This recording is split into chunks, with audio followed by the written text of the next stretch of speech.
When the idea came up and when Ron approached me about going down and riding all these vintage motorcycles, you know, the whole team was excited. In fact, it was almost impossible to figure out who could go. He started rounding up all his motorcycles that he had stuffed away in barns, he had in storage areas, he had them in this underground vault. He goes to the last one in line and fires it up, kickstarts it, and heads out onto the gravel road that led to to an old worn highway. And saying, hey, this one's got such and such a shift and you need to be careful with that, and off you go. And then he'd go back in and he'd start another one. To me, it was like, these things are all priceless. Like, you can't scratch them, you can't touch them wrong, you can't do anything to harm them.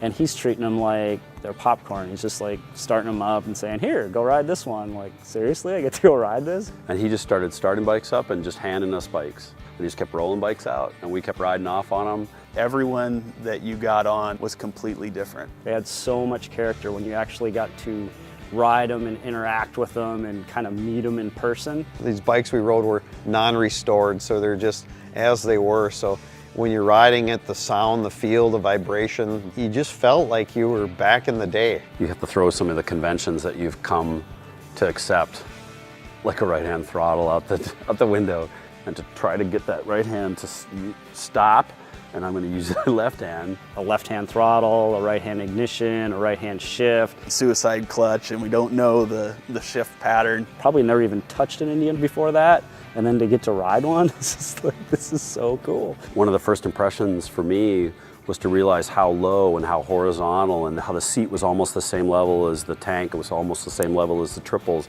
and how it felt like it wanted to just take off out from under you. Every part's whittled down, it's minimal, they were styled but very functional. Every one of those bikes is really a piece of art.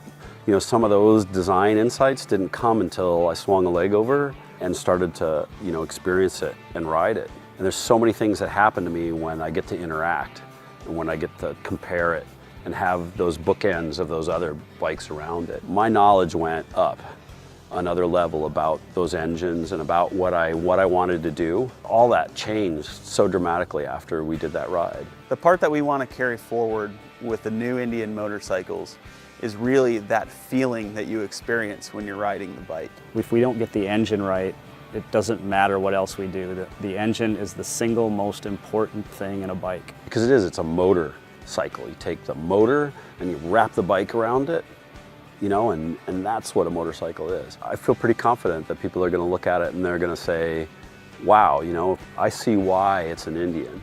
This will be a top 5 moment. This will be one of the things that I tell my grandkids about, and they'll be amazed and say, oh, that's your grandpa and he was a part of this. We're resurrecting Indian motorcycle. It just touches me deep, and it just makes me happy to know that someday these are going to be back on the road and everybody can enjoy this great brand again. When the world sees this engine, they're going to understand that Indian is back.